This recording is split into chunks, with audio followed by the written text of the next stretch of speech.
So we're going to run with third place. Stav Holland, unfortunately not here. So we'll go to second place. A brilliant performance, Barend du Toit.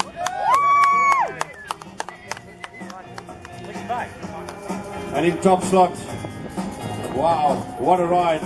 What a fantastic bit of racecraft there. Well done. First place, Ethan Hoffman. I think he brought his fan club with him.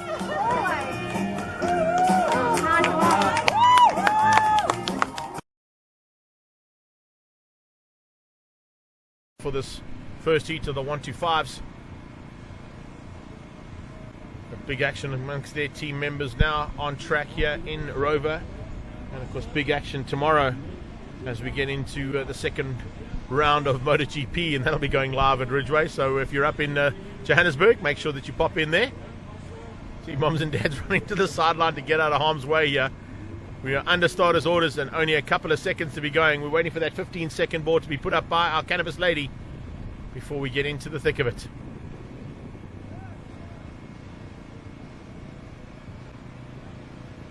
Looks like that was Kieran Fitzgerald on the sideline there, just showing what he would be doing in conditions like this. Chatting to Justin there from Shock Logics. Right, we're under starters orders now. 15-second board goes up. Stand by for those gates to drop. Watch for the whole shot. Who's going to get it? I'm looking at possibility of Orlando Mlimi. Maybe even coming through there will be the 26. But it's the number 1 bike out front, and looks like he's going to hang on. But side by side, he goes in there with the 4 bike of Ethan Hoffman. Hoffman and Mlimi side by side. Riders down in the background by the looks of things as well, as they come through for the first time. Just getting to grips with how things have changed up there. And now in full flight, it's Mlimi. And into the second place there, it is Ethan Hoffman. Hoffman on the 4 bike in second. The rest of the pack starting to sort themselves out there for 8, 9, 10, even up to 15th place. But Mlimi getting away now, ahead of Hoffman. Behind them, they start to just get into the mix there ever so slightly. Broski with a good start. Broski's made his way up into the top 6 or 7 by the looks of things, out of 17th in this morning's session. Side-by-side action there between the 12 bike there. You can see Bryce Peterson fighting hard with Blake Young. They come through there, 136 coming through there as well. That's Phelps. Mark Anthony Philippe, I beg your pardon. Mark Anthony Philippe on the 136. Look out for Tyler Tarantino on the 300 bike, also trying to make his way to the front end as quickly as he can, if he was able to find a way through here. So Mlimi from Hoffman. Hoffman from 265, Stav Orland. Stav Orland now followed closely there by a whole pack of riders trying to find their way through there. Grundy comes along for the ride as well. Luke Grundy in the mix there. They're just switching left, right and centre, trying to find a way through, find a line that will work for them. Not always easy to do that. As you can see, we've seen it all morning long. It's just got worse and worse out there. Conditions getting really gnarly.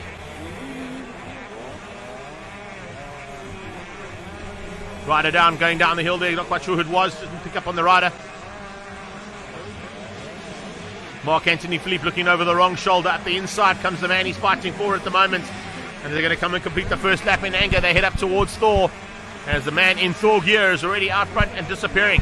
Hoffman trying to fend off the attentions there from Stav Orland. Orland side by side with Hoffman as they come up over the jump and heading up towards the top of the hill through FMF. Orland up to second. Hoffman down to third. Change up there for the 2 and 3 spots.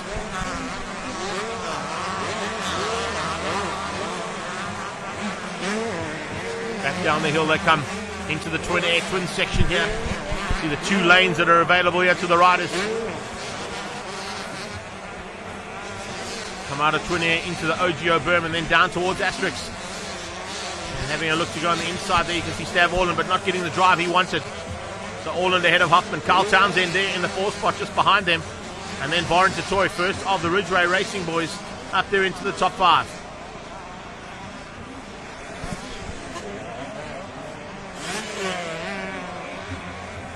Big fight happening at the front end here as Orland starts to close in on Mlimi. Good friends off track, but arch rivals on it. They're going to fight hard with Ethan Hoffman if they can.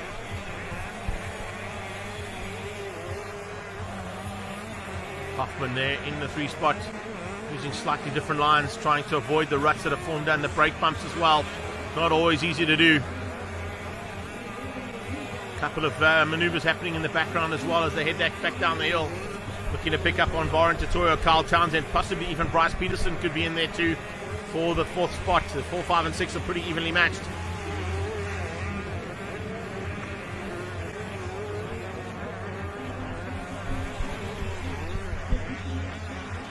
Stav Orland having a big look there on Mlimi, not able to make it stick though, but they come side by side down the hill onto the double down finish jump. Over this massive tabletop, the old finish line jump now. Orland going on the inside of Mlimi, looking for a chance to outbreak him on the inside line. Can he do it? He gets side by side with him. They come up out of 100%. The two of them absolutely evenly matched, heading up towards FMF now. And Orland hits the front. Oh, Orland now look over the shoulder and says, right, Jono, let's go. Jono Mlimi right on his tail now. Let's get away. These two train together. They work hard together. And, of course, they are arch rivals when it gets to the race action. But great mates off the track. So there's going to be a little bit of rivalry happening here between the two friends to see who's going to come out best. Ethan Hoffman looking to pick up the pieces if he can. But Stav Orland putting in a 58.3 there on that last pass. That allowed him to get through and get past the man out front there initially, Jono Mlimi.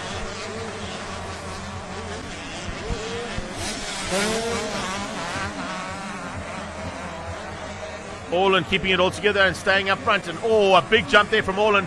High flying up towards the top end of the circuit again there from Stav Orland.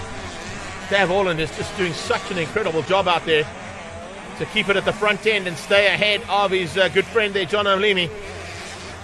And Mlimi takes the high line, tries to come back at him. Different line, wrong line choice there from him. It's allowed Ethan Hoffman to close in on Mlimi. Hoffman closing in on Mlimi now, looking for a chance to possibly spoil his day. Drop him down to 3rd. Very close between the two of them there for 2nd and 3rd. A lot closer than it has been all race long, other than when they swapped out for that top 2 earlier on. Hoffman onto the back end there of Mlimi. Mlimi trying to fend him off, but doesn't want to lose ground to the man out front there, Stav Orland. Stav to the double down. Another lap completed. Into the braking point now, in towards 100% an aero corner. It's Stav Orland who leads things out. Ahead of Mlimi. Ethan Hoffman staying within the grasp of those two, just giving them a little bit of a breathing room. Wants to just get into a little bit of a rhythm, I think. 1 and 2, no changes there. A little bit of a gap that's opened up now between the 1 and 2. A bit bigger than what it was on the last pass as they came out of the FMF section.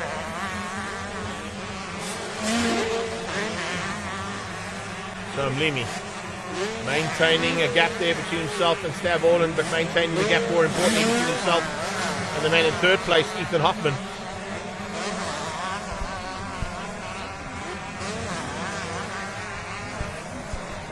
Three of them fighting hard now for the lead. Any one of these three can take a victory, there's no doubt about it.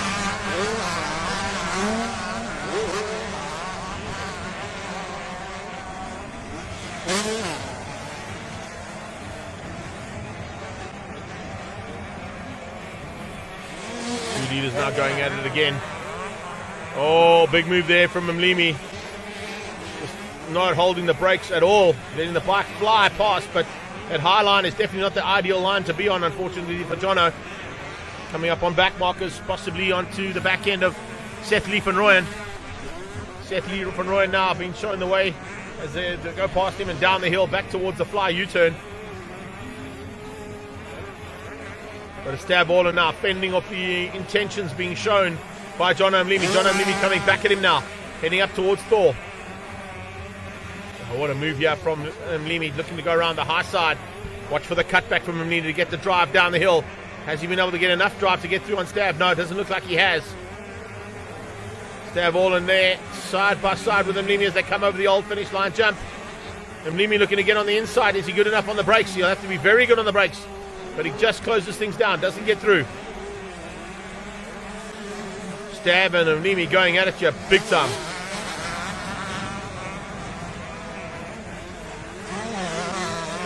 Great fight actually between Stab Orland from Uganda and of course the man in second place there, John Mlimi, South Africa's #1 from last year in this category, looking to take a double victory in the 125s if he can. Orland scrubbing that jump, keeping the bike as low as possible as he comes over the top, down towards Twin Air and out of OGO towards the Asterix corner. Coming up on, problems there. Hayden Tully moving off the circuit. Tully runs off the circuit completely and into the pit box. So Hayden Tully with some problems there on the 20 bike. It's definitely not what he wanted to be doing, that is for sure.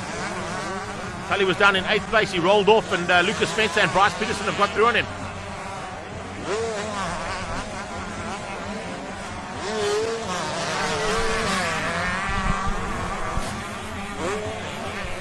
Side by side here between the two of them. Brilliant stuff here as Mlimi tries to come back at Stab Orland. This time he follows him round on the high side of that top berm. Rider down and have to just go around him. Oh, and on the rider down, he's passed under yellow. He's passed under yellow. Mlimi passing under yellow there. That could be dangerous. That could be deemed a pass under yellow there for John Mlimi. I don't know if he saw that, but Mlimi's got to the front and he's not holding back. He's getting away. He's not giving the position back. I don't think he thinks it was wrong. But definitely passing Stab Orland under yellow flag. And that could possibly be spoiling his day if he does get the victory.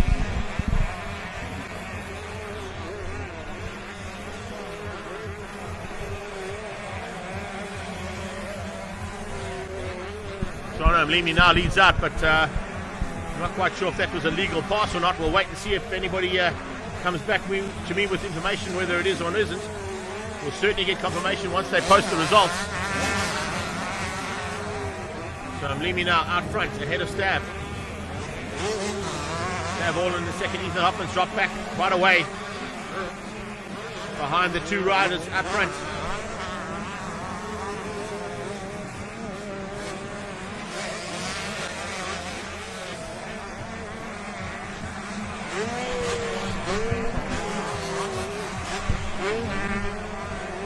Bit of a margin now between Mlimi and Stab Orland. Further back there, Ethan Hoffman in the 3 spot. Hoffman doing a super job there in 3rd, keeping out Barend du Toit and Carl Townsend. Grundy is 6, Mark Anthony Philippe up to 7th. Hayden Tully was in 8th, but I think he's dropped back after going into that pit box to the marshalling, to the mechanics area.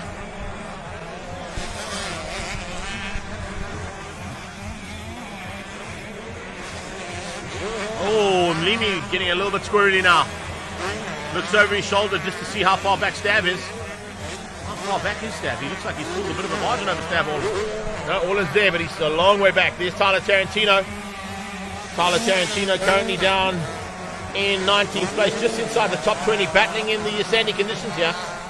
A lot of the riders that were at the front in the first round of this championship at Terratopia finding it very difficult to run at the front today with the sandy conditions, and of course the track's starting to get real rough.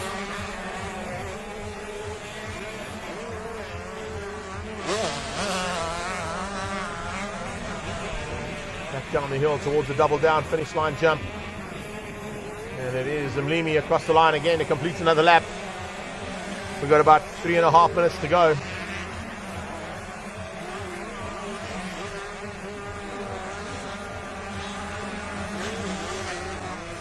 Second place there, Stab Orland. Heading up to the top. There is Orland. He has dropped back slightly, quite a way back actually, on the back end of Mlimi, off the back end of Mlimi. So John Mlimi now leading comfortably, about a 4.5 second gap now over Stab Orland. Orland looks like he might be settling for second. Ethan Hoffman still in the 3 spot ahead of Barend du Toit and Luke Grundy.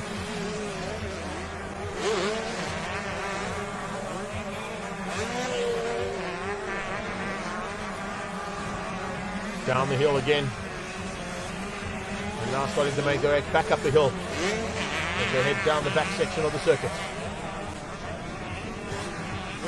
Further back there, that is Fenter.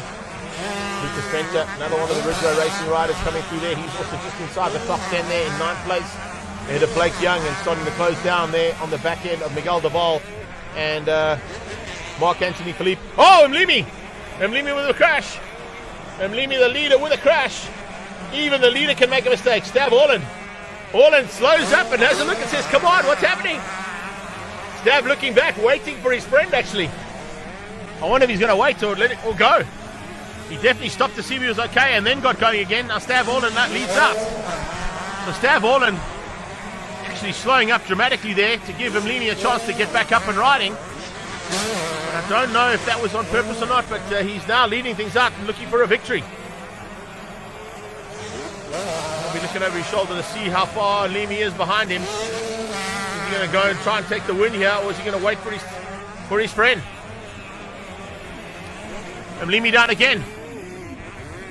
Mlimi down again. So it looks like Jono Mlimi's making mistakes now, trying to close down. You can see he's sore. He's hurt. He's holding his back. He's holding his kidneys there after a big crash. It's the second big crash he's had within the space of about 800 meters. It's certainly shaken him. Hoffman's up in a second now. Stav Orland leads out. Oh, and Orland's gone down. Orland's gone down. That was Orland on the left-hand side. New leader is the Yamaha of Hoffman. Hoffman leads out.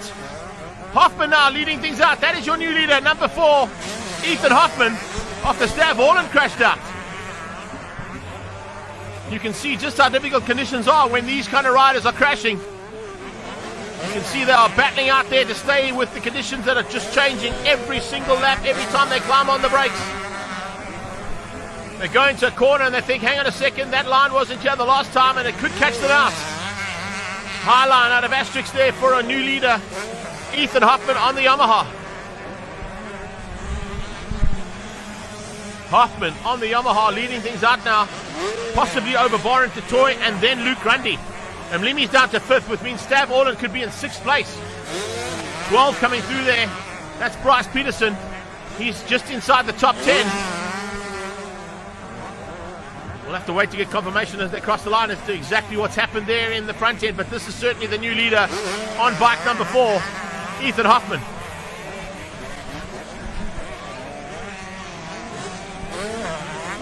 Hoffman absolutely hauling now to try and maintain that gap he's got now between his closest rival, which should be Barend du Toit for Ridgeway Racing. 37 coming through there as well as Kieran Conway. But it's Hoffman down towards the Fly Racing U-turn. He heads up to Thor. Possibly going to be getting the last lap. Borja will wait and see. Is there going to be a 1 lap to go as they come through here? No, he doesn't get the 1 lap to go board. He's got 2 to go. 2 laps to go there for Ethan Hoffman. Oh, they might have been looking for Stav Orland actually. They might have missed the leader, so we'll wait and see if they missed the leader there or not. Good posse up. Last lap. Last lap for number 4, Ethan Hoffman. Ethan Hoffman now with a lap to go to take his first victory for 2021. Good possibility this could be Ethan Hoffman's first national championship win as well, if I'm not mistaken. I could be, but I don't recall him taking a championship win in the past. So Ethan Hoffman in with a chance here to make history for himself. Hoffman is the man. He closes in on the 25 bike out there of Sunday Mchunu. Gets through there on Mchunu. Luke Grundy made his way up to 4th place overall there from Natal. Banana Boy doing a great job there just behind Stav Orland, who has got up and continues to circulate, but he's down in 3rd place now behind Barend du Toit. Barend du Toit 101 is 2nd. Grundy gets through there on the 5.5 of Dylan Kirk, but it's Hoffman out front. What a run here from Ethan Hoffman.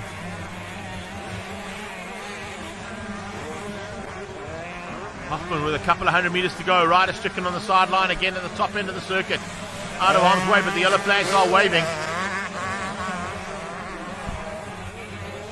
Heads down towards the Fly U-turn.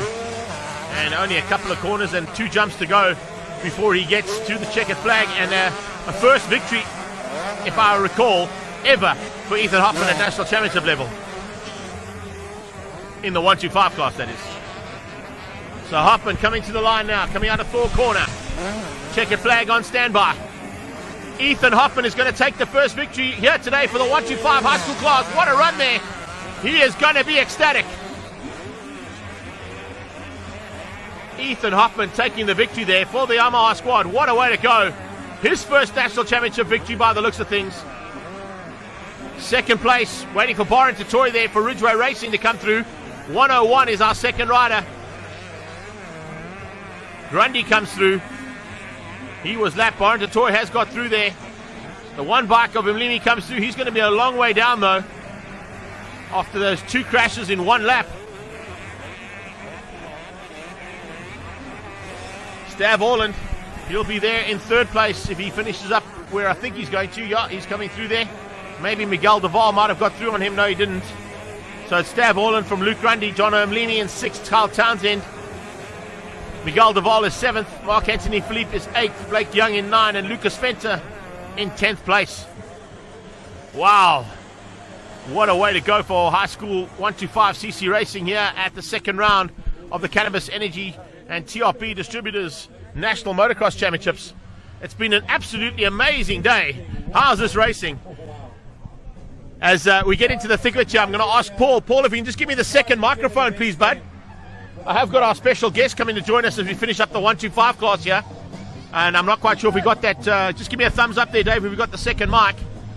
But I did mention I was going to get a special guest in here today, and it's two special guests, actually, as we're getting into the closing stages. Barry Hilton, what are you doing at motocross, buddy? I am loving motocross. I've always loved motocross. My little boy Jack has just started riding again, and maybe in the next couple of years we'll be doing this on the nationals and have fun, but it's just fun. Motocross is the best sport in the world.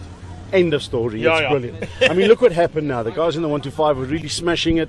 They fell. Dean Hoffman was about 5 or 6 seconds behind. Yeah. And boom, he won. It was brilliant. That's what I love about motocross. And I also love the fact that the track changes all the time. Yeah, it's not like it's not like a flat track racing that you know what it is. These guys have got to be on it all day. Thanks, Barry. We're going to Ethan Hoffman down in the pits. Ethan Hoffman, to finish first. You must first finish. Yeah. The race was amazing. I was in third most of the race, was behind the leaders, and they dropped it, and I managed to pass them. So stoked at the win, and I'm super psyched for the next race. How are you finding PE with all the different lines now? It's one of my favorite tracks, so it is what it is. I love it. That's all. Well done. Thanks, man. Swallow Racing going to be happy with that, their first victory and his first win ever at national championship level in the 125 class, Barry. But I mean, you've come to join us as part of this incredible day. We snuck you in kind of with the Ridgeway Race Bar team as a guest mechanic. Eh? How much work have you done on the bikes today? Oh, lots. What I actually did, I looked at 2 of the tires. Yep. And then I actually took some dirt off one of the knobblies. Oh, so that's a huge amount of work. I've done it. And Ridgeway, what a team. That's a big team, What a team. They really look forward to it. It's amazing, you know, since we rode last, since my boy Jamie was racing, it's just multiplied. You know, you would think the conditions, but the riders, the quality of the riders are just incredible. And it's quite spread around, and it's really cool. The bikes are fantastic. You know, you're looking at a few of the guys that are out there at the moment that have done such a great job in the 125s. I mean, Mlimi and Stav Orland have been racing in America. Yes. They've raced up in the AMA and the championships that happen in the States. Yes. They've also been involved with the big African championships that happen here as well, coming from Uganda. So we've got international riders coming down here to be part and parcel of what we've got as our South African championship. And of course, all those boys are making their way out into international shores and doing a great job for South Africa on the motocross entity as well. I think it's fabulous. You know, you must also not forget we've produced 3 world champions. Yes, indeed. And 2 American champions. Correct. You know, it's the same. Greg Albertine